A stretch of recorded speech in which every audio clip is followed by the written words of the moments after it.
We're here today to discuss some new Wharton research about customer lifetime value and company valuation. Here to talk with us is Wharton marketing professor Peter Fader. Pete, thanks for being here. Always a pleasure, Rachel. And Wharton doctoral student Dan McCarthy. Dan, welcome back. Yep, thank you very much for having me. So, Pete, first of all, could you give us a quick summary of your research? Now, this is a bit of a follow-up from something you'd done previously where you looked at company valuation of companies that have customers that buy subscriptions. And this is a little bit different. So could you tell us a little about that old research and then how you're building upon it in this research? Sure. Well, there's no such thing as old research here. This is all brand new. Right. This idea of customer-based corporate valuation. It's actually a concept that's been floating around. But Dan and I are taking it very, very seriously, and we want to bring just a tremendous amount of rigor and breadth to it. In the previous work, we looked purely on the contractual or the subscription-based side. So if a company knows when a customer is leaving, it's kind of easy to project what the rest of their life is going to be, and the payments tend to be kind of steady. But most businesses are what we call non-contractual, which is you're just buying things on occasion, and then there's a long hiatus between them. And if you think about this is the kind of behavior you have with a retailer or with a travel firm or even pharmaceuticals or media consumption, most businesses are non-contractual. And that makes it much more difficult to understand who's doing what and to project it into the future. So a big part of what we're doing here is trying to take this broader concept of customer-based corporate valuation, but make it just as palatable in the non-contractual setting as it has been in the contractual subscription-based one. And Dan, do you have anything to add? Yeah, no, that's exactly right. I'd say one of the key challenges in this work is really the data that we need to be able to perform this estimation and then project forward, how many purchases customers are going to make and how much they're going to spend on each of those purchases. So again, we want these methodologies to be as broadly applicable as possible. The vantage point of this work is really someone who's on the outside looking in, and so maybe it's a shareholder, a hedge fund, private equity firm, any number of financial institutions that are kind of every day looking at the public markets and trying to say, do I want to buy this company? Do I want to sell this company? And those people, they don't have access to the internal transaction logs of the company. What they have access to are usually the sort of information that a company would put in its quarterly or its annual filings. And so basically, we went at this problem by saying, imagine that a company was to disclose a certain very small set of common customer metrics. What are the ones that would really enable us to be able to perform this first estimation procedure for the various model components and use those to project forward eventually what total revenues are going to be? Great. And Dan, tell me a little bit now, how did you figure out what those were, and then what did you do with them? Yeah, so we figured it out by doing a large-scale simulation analysis. So kind of the step one was saying, this is a set of metrics that we think could be usable. And really, they needed to kind of satisfy two main criteria. The first is that they're actually used by companies. So we found many metrics that essentially we have found public companies that are using them and disclosing them regularly. And then the second criteria is really that they actually help inform our model. And so the way that we answered that was we said, imagine that I was to generate data from all of these different possible types of worlds, basically any different type of non-contractual company, and just let these metrics kind of duke it out. So we took every possible collection of this set and said, imagine that I only got to see those metrics. Let me try to predict the future, and then essentially see which combinations of metrics kind of percolate to the top. Pete, anything to add? Absolutely. I think it makes sense to talk about the metrics themselves. So as Dan said, we've done a lot of scraping of financial statements, listening to CEO conference calls, seeing what third-party firms are saying about the size and nature of customer bases. And we came up with 6 metrics. So metric number one, the most common one that a lot of companies will report is what we call active users. So how many people have made a transaction, used our product or service sometime within the trailing 12 months? Number 2 is what we call heavy active users. So how many people have made a repeat purchase, have engaged with us at least twice over that trailing 12 months? Number 3 would be this idea of a forward repeat rate. Of all the people who made a transaction with us back in 2015, how many came back and did it again sometime in 2016? The fourth and fifth would be kind of the flip side of that. So of all the purchases that we had today, what percent of them are from customers who did something with us in the previous year? And that one we can either do on a customer-by-customer basis of all the customers who bought with us, what percent were with us previously, or of all the orders that were placed with us this year, what percent of them are by customers who bought previously. And then last and least reported is the idea of frequency. Of all the customers who have done anything with us in the past year, how many things did they do? How many purchases did they make, or so on?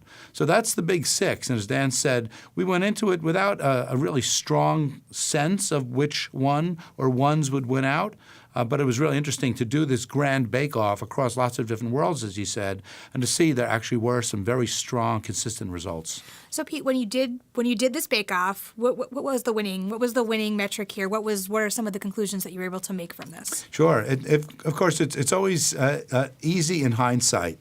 And I'm kind of stalling right now because I want our listeners and viewers to think that among the six metrics that I just listed, if you had to pick, say, two of them, which ones would bubble up to the top and would give you the ability, as Dan said, to kind of uncover the repeat buying pattern as if you had the granular data at your fingertips? Well, it turns out that far and away the number one metric is the least commonly reported one that I mentioned, which is frequency. So if you can tell us among the people who did anything, how many things did they do on average? That now by itself, any one metric isn't going to get you far. But if you take that frequency metric and you combine it with any of the other five, it doesn't even matter. Frequency plus anything gives you really good predictive capability. Just winning by a nose among the five was the first one I mentioned, just active users. So if you can say, here's the number of people who have done anything with us, and here's the average number of things that they've done, you take that 1-2 punch, and it's remarkable how well you can uncover future purchasing and then benefit from all the other good things that you can do with those insights. Dan, anything to add?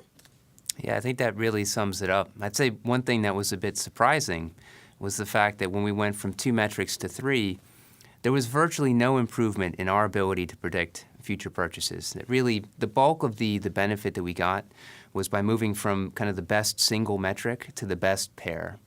And what was almost equally interesting was you can't have too much of a good thing. So as we kind of kept that process going, what's the best quartet? What's the best combination of 5? That when we went from the best combination of 5 to the best combination of 6, performance actually got slightly worse, and it got a bit more variable from scenario to scenario. And so actually, sometimes less is better. So I think it was kind of an interesting example of Occam's razor with the data. So Dan, tell me if I'm a company or I'm a customer or I'm anyone that might be interested in this sort of data, what's the best way to take your findings and apply them in the real world? Really, I would just demand that companies disclose these metrics. I think emphasizing both to the company itself and perhaps even to regulators whose responsibility it is to ensure that investors have the information that they need to kind of make informed investment decisions. We're basically saying that these metrics are really informative. So I think it'd be wonderful to just kind of speak up and get people to disclose the metrics. On the back end, we have this fairly complex estimation technique that's needed to really kind of take that scattered bunch of customer metrics and be able to kind of map it down to the underlying parameters of these models that we have for how customers are acquired over time, how many purchases they make, and the spend associated with each of the purchases. So there is some math involved and some heavier duty computation than we saw say in the subscription-based paper, but it is certainly quite doable. And I think as these methodologies kind of take hold, we'll see them be kind of made more readily available. Pete, do you have anything to add? And also, I guess I'm curious, do companies have reasons not to release this data? I mean, is there a reason why they wouldn't want to? And how do you get over that? So first, let's talk about some of the other benefits. Then we could talk about some of those strategic aspects as well. So obviously the motivation here is customer-based corporate valuation. So can the investor make more informed decisions about the current and future health of a company's customer base and therefore the value of the enterprise? But it can be useful in other ways as well. So this could be a great source of competitive intelligence. So given that these metrics are not that hard to get, say, from a third-party firm or from a company's first-party disclosures. You can start to see rival companies playing this game about other competitors in the same sector to understand where they stand, not just in terms of overall sales, but in terms of the nature of the customer base. So we think that there'll be quite an imperative to be reporting these things, not only out of some kind of fiduciary responsibility, but for some of these kind of competitive activities as well, which goes directly to the other part of your question. This idea of should there be some sense of when you disclose which kinds of metrics. Right now, it seems kind of haphazard. There are some companies that disclose some metrics all the time, others that do it never. There seems to be no logic as to why certain companies do or don't and which ones they disclose. There's some companies out there that just boast about disclosing metrics, maybe because it makes them look a little bit more rigorous or science-y, but no one ever looks at these things and can really make heads or tails out of them or map them back to actual or projected future revenues. So we want to see much more smarts about who discloses what when. And maybe companies would then start to say, so are they revealing these metrics now because they're trying to signal something, or maybe they're going to stop revealing them because they're trying to hide something? So there's going to be this whole chess match about who discloses what when. That'll be kind of interesting when we get to that point. Right now, it's just so early on that if companies are doing this at all, it really seems like it's more kind of the CEO's ego as much as any kind of real information value. We want to see just, again, much more rigor and discipline about who's disclosing what, when, and why. Now, Pete, do you feel like this is going to people are going to become more interested in doing this and more interested in talking about it as there becomes more of this realization that maybe you're not saying everything there is to say about a company by just disclosing its financials, that there is this other element there that may have nothing to do with earnings or revenue, at least not for that quarter? That's right. So for many companies, they go to Wall Street on a quarterly basis, and Wall Street's kind of looking at them saying, your earnings aren't up to snuff, but they say, you know what, we're investing in the customers. Well, so far it's just been a trust me, but now we can provide definitive proof. So now investors can say, if that's really true, then show us these two metrics so that we can make that assessment for ourselves. So I want the companies to be more forthright about it. I want investors to demand it. I want competitors to be kind of curious, regulators, as Dan said. I just want just a more active conversation about this concept of customer-based corporate valuation. I think it's in everyone's best interest. And of course, I'm a marketing professor. I think that if we can establish that there's something here, then it will also trickle down through the rest of the organization as well and start to impact other kinds of decisions that the company is going to be making. I'd say one other thing I would add to that, it's a very legitimate concern that some companies would have that, as soon as they start disclosing these metrics, that there's some sort of negative repercussion from that. And I think there's been some very interesting recent work that was just put out in one of the top marketing journals by a colleague of ours, Bernd Sciera, that basically came to the conclusion that when companies disclose forward-looking metrics, it really helps investors make more accurate projections of revenues, thus lowering their kind of perception of the uncertainty about what's to come in the future. Mm-hmm. And that actually can help increase the valuation of firms. And so all else being equal, disclosing forward-looking metrics can actually be beneficial to the stock price. So it can help just kind of overcome some of those concerns that companies might have. So Dan, do you feel like that there are other misperceptions that this research might dispel?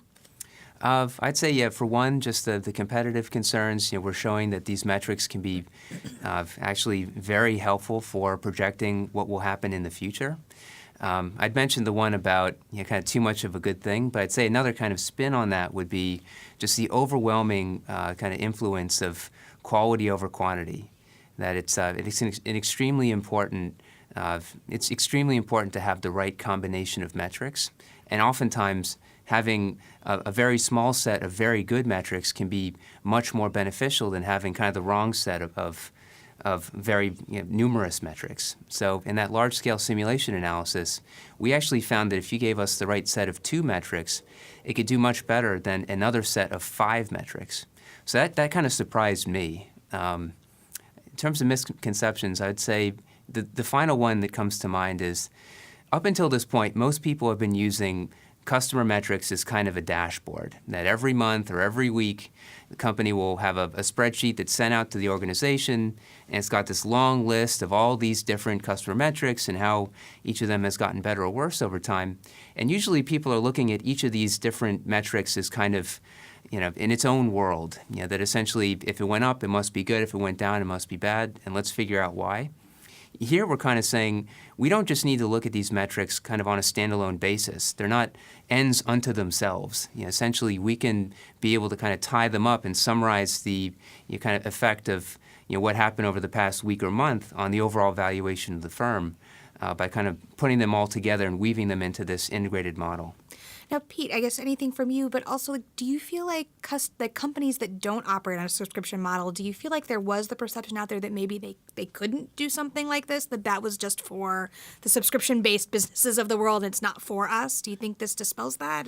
Well, it does dispel that, but actually it was a worse problem, that there were a lot of these kinds of non-contractual, non-subscription firms out there, and they would just kind of make metrics up to make it seem like they could use some of these subscription-oriented approaches. So, for instance, in the subscription world, you have a formal retention rate. Mm-hmm. You know, of all the people who had a subscription with us last period, how many of them renewed. You know whether they did it or not. There is no equivalent metric in the non-contractual world. There's no way that you kind of actively raise your hand, or worse yet, if you're not present, if you don't make a purchase, if I didn't buy anything from Amazon in the past 12 months, doesn't mean that I'm gone as a customer. It just means that I'm a light buyer. So what a lot of non-contractual firms were doing is they would take some of these metrics, like the one I mentioned before, the forward repeat rate among all people who bought in 2015, how many also bought in 2016. And they say, you know what, that's kind of like a retention rate. Let's just treat it that way and then pretend that we're a subscription company. Well, that's just wrong. And not only is it conceptually incorrect, but if you were to follow it all the way through, and some of the earlier published research showed this, that your ability to assess the overall value of the customer base is going to be way, way, way off. And the diagnostics that you get around it would be off as well. Which takes me back to the other part of your question. One of the other benefits of doing all this is to create credibility for the marketing organization. If we can say, here are the really meaningful metrics, and here's the way that we can tie them together to make statements about valuation, instead of having these things being little trophies on a shelf where the rest of the organization, say the people in the CFO's office, would say, that's nice, let the marketers play with their toys. If we can show the CFO, and again, other folks through the organization, that these metrics can actually help with day-to-day operational decisions as well as bona fide long-run strategy, it's going to cast the entire marketing organization under a very different light. And to me personally, getting that kind of respect, getting that kind of common language is more important than taking some of these valuation models and trying to find a little bargain here or there as a hedge fund might do. They're both interesting, they're both important, but for me it's that common language and respect for marketing that's number one. Great. Now, Pete, can you tell me what's next for this research? Where are you going to go from here?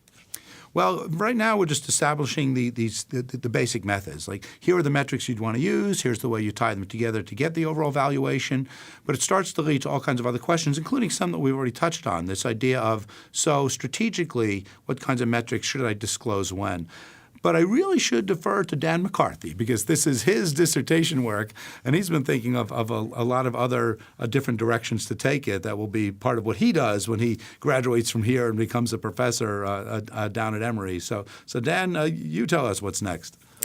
Yeah, so in terms of the boxes that have already been checked, we kind of think of it along a few different dimensions. What's the sort of data that we have? Who's performing the exercise? What is the goal? And what's the type of firm? And right now, we've primarily focused on external stakeholders, like the shareholders or the private equity firms or the hedge funds, their goal is really to make an accurate estimate of how much the value of the firm should be. And we've done that for both contractual and for non-contractual firms. So in terms of where we go from here, I'd say one of the big questions is, can we move beyond measurement? Imagine that I'm inside the company. Is there anything else that I might want to do? So maybe we can be able to kind of manage value, not just measure it, and kind of part and parcel with that will be using internal data as opposed to external data.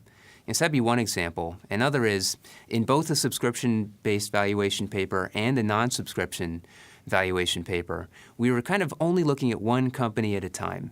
So whether it was Dish Network, SiriusXM, or this apparel retailer in the current paper, we didn't really focus on any competitive effects or anything like that. So I think an interesting area of future work would be, imagine that we had multiple companies in the same industry. Could we learn something that we wouldn't have learned about if we were looking at each of the companies individually, make better predictions, or just learn about competitive effects? So I think the sky is the limit. We're just really scratching the surface, and very excited to see where we can go from here. Pete and Dan, thanks so much for being here with us again. Always great to talk with you, Rachel. Thanks. Yeah, thank you very much for having us.